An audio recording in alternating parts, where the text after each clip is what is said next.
Saya sudah bersama guru kita Pak Ustadz Danu. Assalamualaikum Pak Ustadz. Waalaikumsalam warahmatullahi wabarakatuh. Sehat ya Pak? Alhamdulillah. Assalamualaikum Bang G. Waalaikumsalam Pak Tung. Sehat ya Bang G? Alhamdulillah. Alhamdulillah.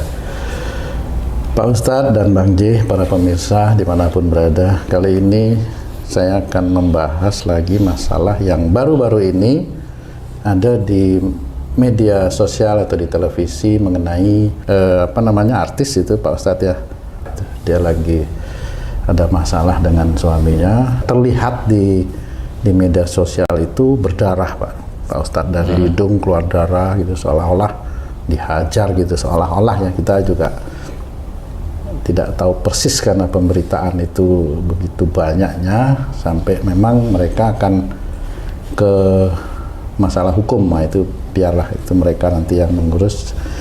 Yang perlu kami juga pelajari dari masalah tersebut, mohon pencerahannya nih Pak Ustadz, bagaimana menyikapi hal seperti itu dan agar itu tidak terjadi pada keluarga kita seperti Pak Ustadz. Ya, Bismillahirrahmanirrahim. Assalamualaikum warahmatullahi wabarakatuh. Waalaikumsalam warahmatullahi wabarakatuh. Amin, amin ya rabbal alamin. Alhamdulillah. Jadi sebenarnya itu persoalan seperti itu, pemukulan seseorang, KDRT seseorang, hilangnya uang, kecelakaan, sakit, musibah, itu tidak tiba-tiba hari itu. Pasti ada sebabnya. Sama seperti sebabnya ayat-ayat Quran turun, pasti ada Asbabun nuzulnya. Jadi insya Allah seperti itu. Jadi kalau kita melihat dari satu sisi, wa ma asabakum min musibatin fa bima kasabat aydikum, apa saja musibah yang kau terima disebabkan dari buah tanganmu sendiri, kita harus berpikir, berarti musibah yang datang hari ini disebabkan dari buah tangan kita dulu. Jadi itu kuncinya. Nah kalau itu hubungannya musibah, itu berarti hubungannya dengan perbuatan dosa yang sering dilakukan. Jadi nggak ada orang ketabrak itu hobinya dia sedekah yang dia tidak pernah cerita, jarang. Oh iya. Bisa aja malah nggak pernah. Tetapi kalau dia sedekah tapi dicerita-ceritain sehingga orang yang diberi sedekah itu malu. Nah itu bisa ketabrak malah. Oh, yang memberi sedekah itu?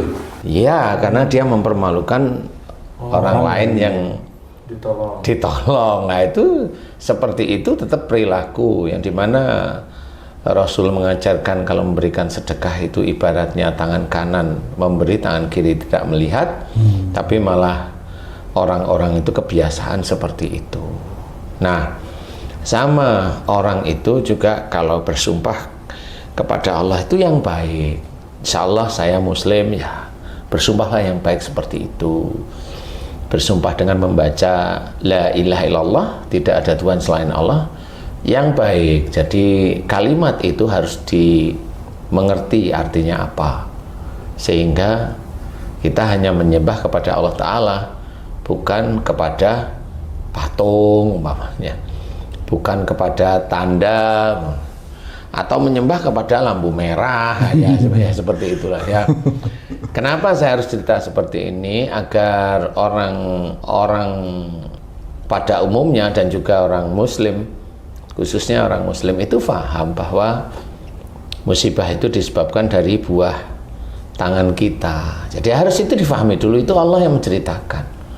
Jadi bukan saya. Jadi kalau ada orang Muslim mencibir, yang dicibir itu Allah, bukan saya. Jadi saya nggak apa-apa, nggak akan sakit hati, insya Allah enggak. Walaupun yang nyibir itu mamanya Syekh, nggak apa-apa, memang dia nggak tahu mau bilang apa. Umpama ya, tapi kalau iya ya mau nggak ada apa-apa. Yang dicibir Allah. Nah, yang seperti yang tadi ceritakan akhir-akhir ini, gegap gempita, memang itu diberitakan di TV-TV Betul Pak. swasta nasional itu kan ada KDRT. Nah ini yang harus ketahui adalah bagaimana kita sebagai seorang Muslim melihat tersebut, harus mencari hikmahnya itu dari mana. Nah yang beberapa bulan sebelumnya itu kan beliau itu kan diberitakan di mana-mana dan bangga dengan pasangannya masing-masing. Kelihatan rukun. Ya, bukan kelihatan rukun kalau saya. Nah, rukun itu nggak harus dengan suami, dengan istrinya nggak perlu. Bangga pada saat diceritakan itu bangga, dia itu membanggakan pasangannya, yang satu membanggakan ini. Nah, dalam bangga itu, walaupun dia seorang muslim, lupa bahwa membanggakan dari nasab, turunan, suami, ayah, istri, pekerjaan, harta, itu dilarang oleh Allah Ta'ala. Membanggakan seperti tersebut dianggap fasik. Dalam suatu ayat dianggap fasik. Membanggakan ayah, membanggakan pekerjaan, membanggakan harta, membanggakan nasab dan sebagainya, itu membanggakan itu dilarang karena itu bisa menjadikan kesombongan. Kesombongan itu dianggap fasik oleh Allah Ta'ala. Nah, fasik oleh Allah Ta'ala dianggap kafir. Jadi seorang siapapun, khususnya bagi kita orang muslim, dilarang membanggakan.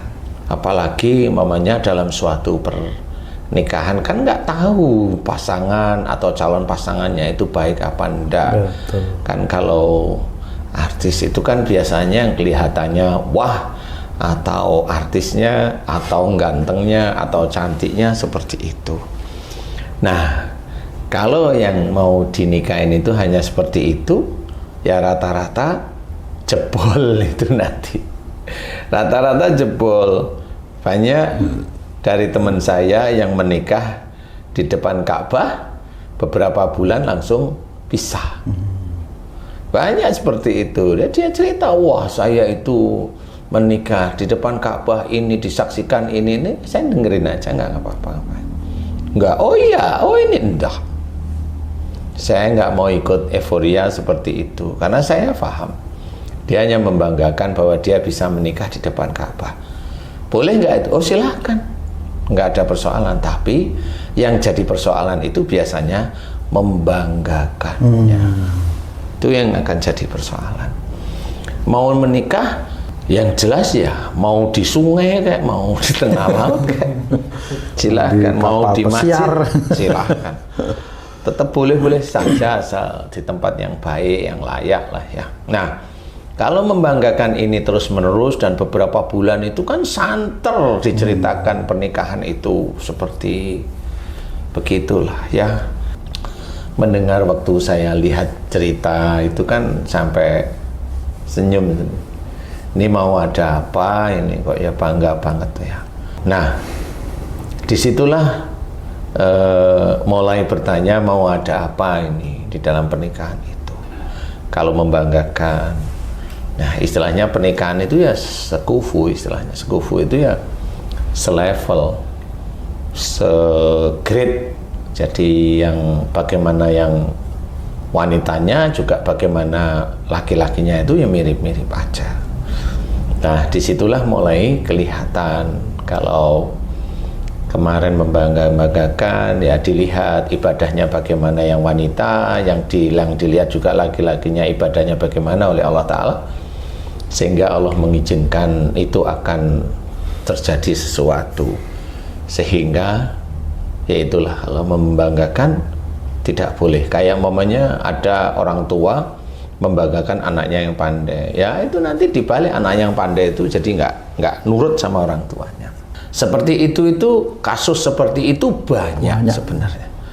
Cuma banyak orang-orang seperti kita atau kita sendiri sebagai orang muslim tidak pernah mau belajar, tidak mengambil pelajaran pelajaran dari sana. Padahal yang ada di sekitar kita itu petunjuk dari Allah Ta'ala. Jadi ambillah pelajaran, jangan membanggakan anaknya yang pintar, dan jangan juga selalu jengkel kepada anaknya yang menurut orang tuanya itu kurang pintar. Tidak boleh.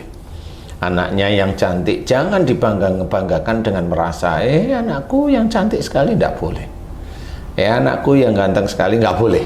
Nggak taunya anaknya yang ganteng jadinya jadinya itu tadi apa namanya agak melambai besoknya kan ya banyak yang seperti itu.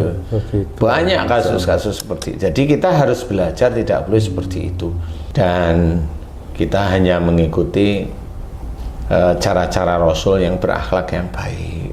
Jadi ditahan kalau mendapat anak yang pandai itu ditahan untuk mau bangga, ditahan, disyukuri cukup di mulut, di hati disyukuri pada Allah Ta'ala. Kalau pasangannya itu membanggakan langsung dinasihatin. Nggak boleh kamu membanggakan anak kita yang dititipi oleh Allah Ta'ala kepandaian. Cukup berhenti di sini. Mohon ampunlah kepada Allah Ta'ala. Ini cara Allah menguji kita dengan diberikan pandainya anak kepada kita. Jadi nggak usah bangga. Yang pandai itu bukan anak kita. Yang pandai itu Allah menurunkan anak menjadi pandai. Karena nanti kalau diturunkan anak yang satunya tidak pandai, mau apa terusan?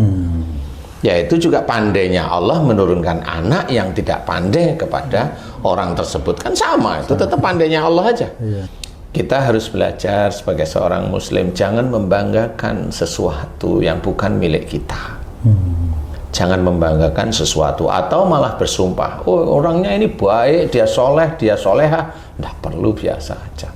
Apalagi di depan umum, di depan kamera. Ya karena belum memahami bahwa yang seperti itu kalau bisa janganlah. Ya, saya kan hanya menceritakan tentang kebahagiaan saya. Sebenarnya yang kamu cerita ini bukan kebahagiaan, tapi kesombongan. Kalau bahagia nggak seperti itu. Kalau bahagia itu mamanya, wah ini mbak ini sekarang udah nikah ya dengan mas ini, kayaknya cocok banget deh gitu. Itu iya kita cocok. Nah itu kan sombong namanya. Nah, betul. Diem aja. Itu ngomongannya para host itu harus didengerin sebenarnya. Jadi bukan ngikutin omongannya para host. Karena hostnya sendiri juga ngomongnya kadang nggak diatur, hanya diatur melalui tulisan pengarah acaranya, kreatifnya. Kan seperti itu, dia hanya ngomong padahal tidak ada. Allahnya itu tidak ada di situ. Jadi host itu rata-rata seperti Allahnya itu jarang. Kalau hostnya seperti itu, asal aja ngomong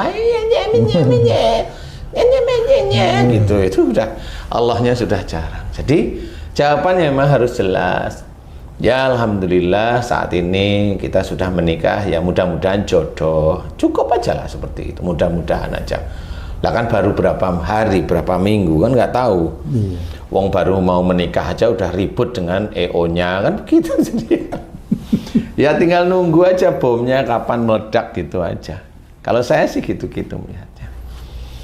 Insya Allah seperti itu. Jadi untuk pelajaran kita tidak perlu kita membangga-banggakan apapun yang dititipkan oleh Allah Ta'ala kepada kita, entah itu istri, umpamanya istrinya itu yang baik, solehah, nggak perlu dia omongkan yang aneh-aneh. Kemudian punya suami yang baik, soleh, ya nggak perlu dia omongkan aneh. Disyukuri, aduh suaminya baik ya Jeng, ya alhamdulillah ini titipan Allah cukup.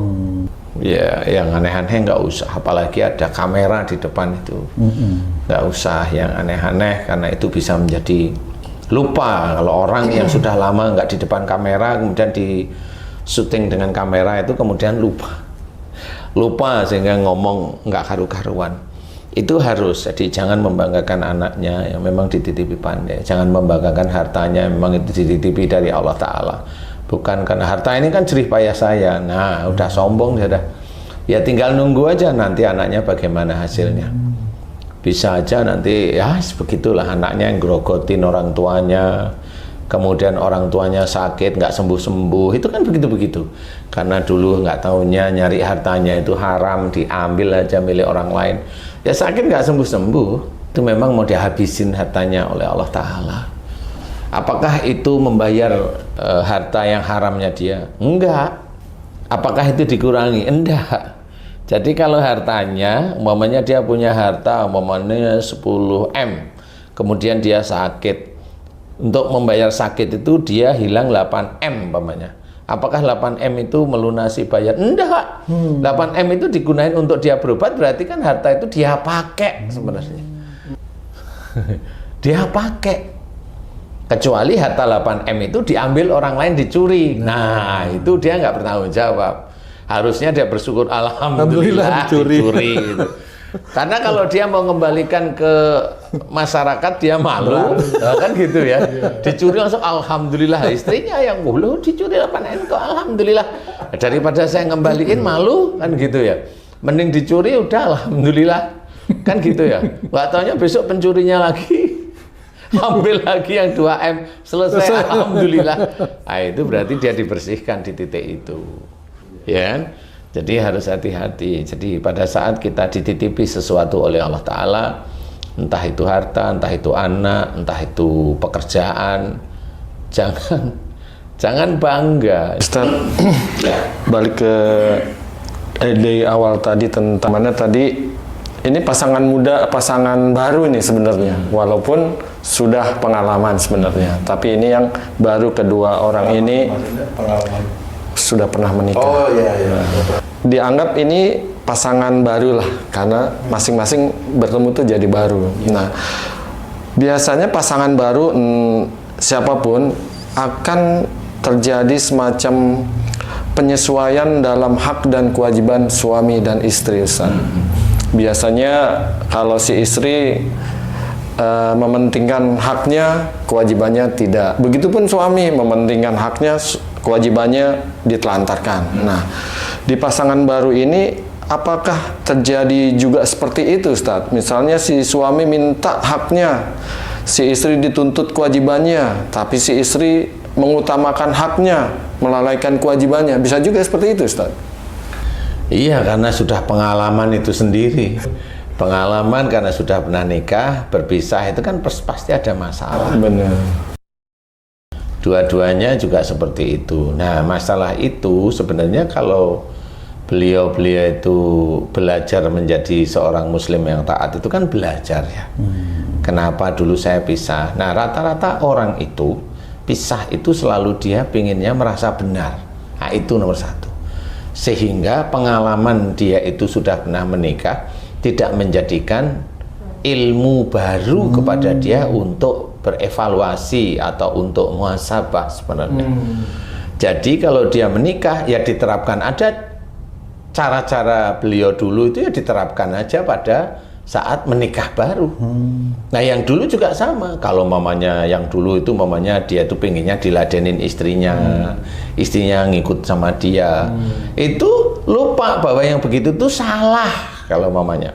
Laki-laki yang begitu itu salah, laki-laki kok dompleng kan gitu. Umpama itu ya. Akhirnya si istri nggak mau, pisah lah. Lah kalau dia pengennya dompleng, dia mencoba mencari mamanya wanita yang menurut dia mampu didomplengi. Menurut ini loh, ini bukan siapa-siapa lah, ini hanya kalau pengalaman ya. Lah kan nanti kalau itu templok jadi satu suami istri ya bermasalah baru. Lah dulu suami saya nggak seperti ini loh, kok gini begini ya gitu.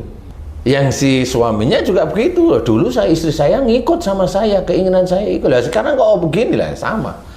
Jadi nggak sama. Makanya orang muslim menikah itu jangan mendahulukan ego pribadi.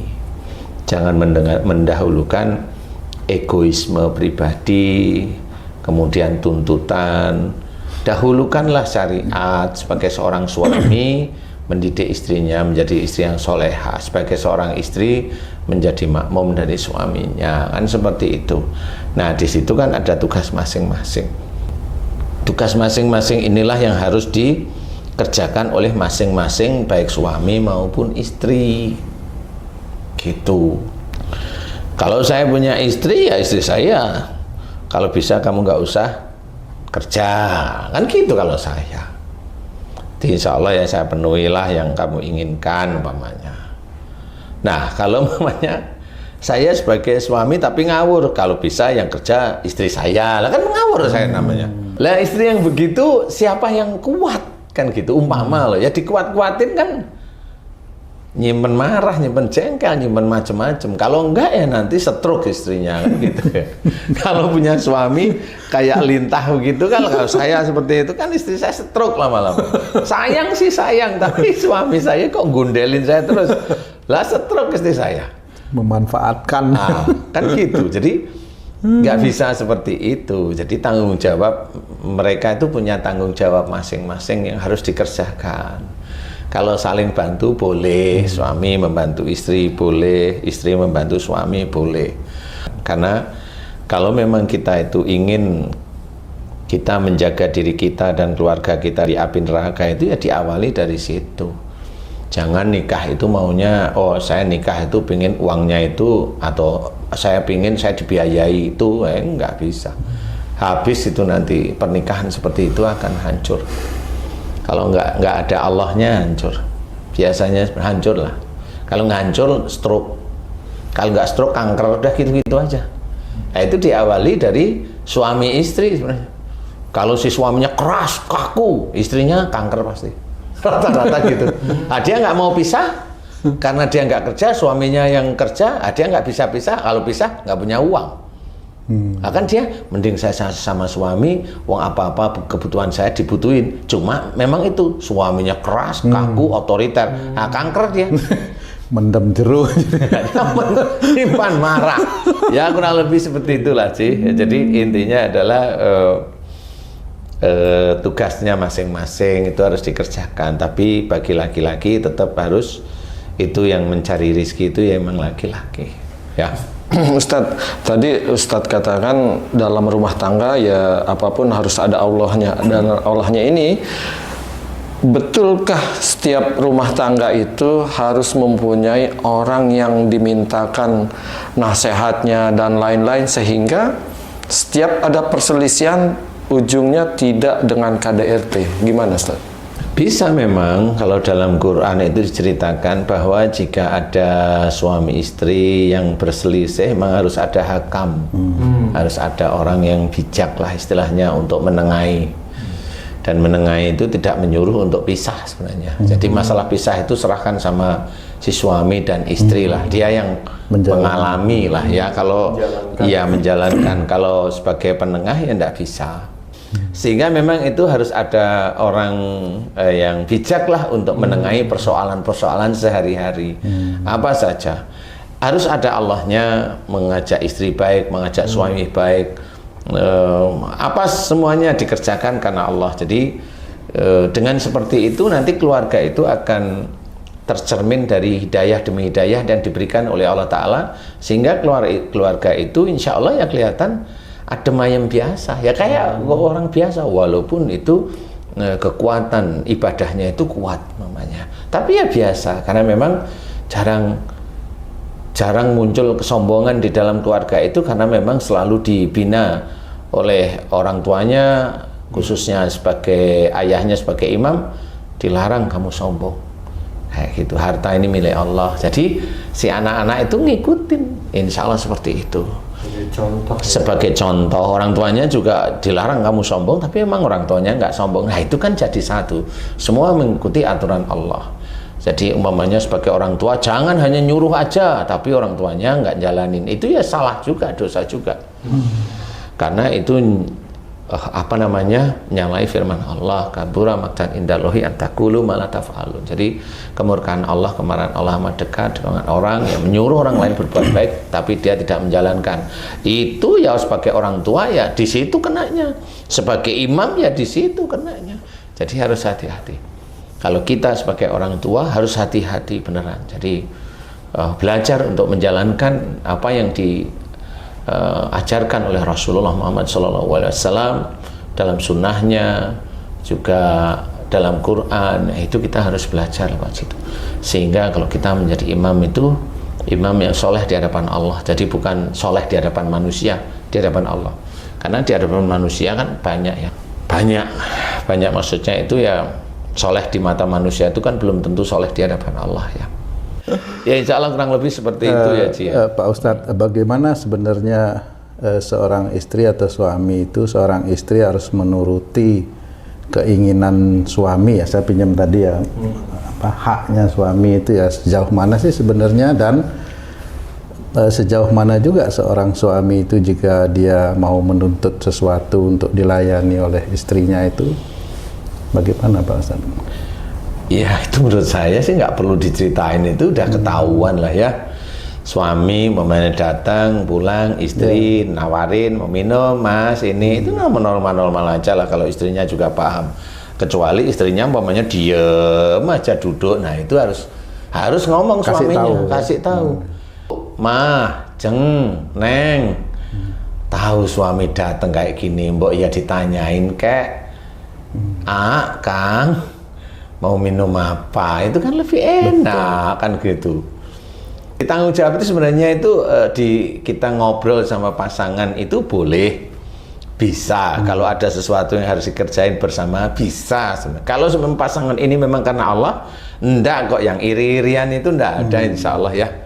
Insya Allah enggak ada yang iri-irian itu. Jadi harus ya kalau ditulis ya banyak ya. Intinya kapan suami menuntut. Nah, kapan suami menuntut itu yang bagaimana? Nah, istrinya bagaimana?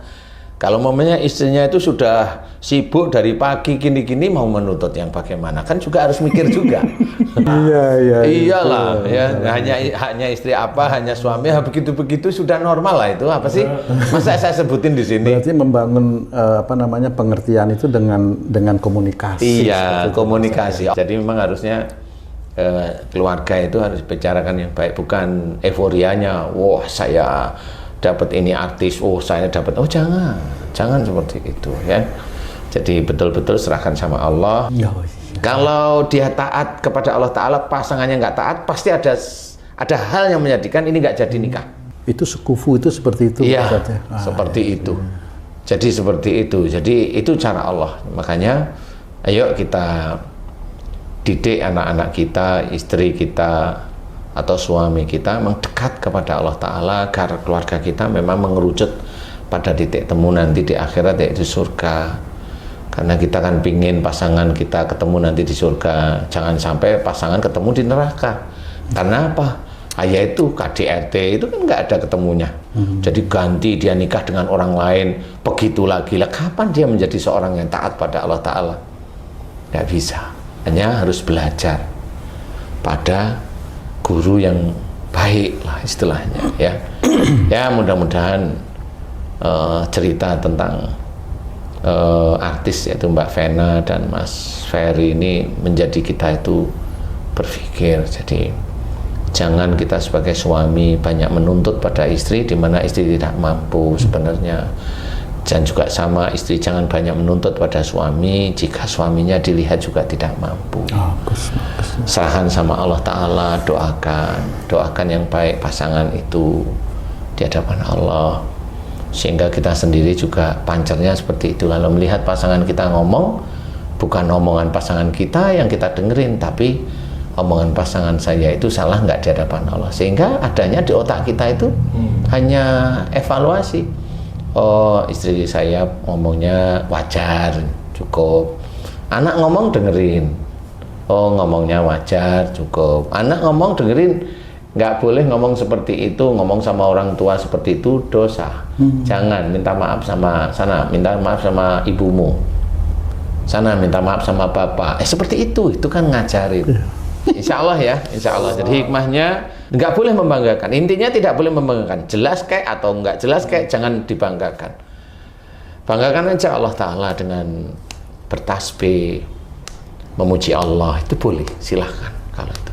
Tapi kalau apa yang di dunia ini fana. Jadi kalau kita membanggakan dunia, berarti Tuhannya bisa itu. Nggak boleh. Unsur la ilaha illallah bisa hilang pada waktu itu. Mudah-mudahan manfaat insyaallah. Wallahu a'lam. Terima kasih banyak Pak Ustadz pencerahannya. Mudah-mudahan ini bisa menjadikan kita untuk meningkatkan keimanan dan ketakwaan kita ya Pak Edi ya.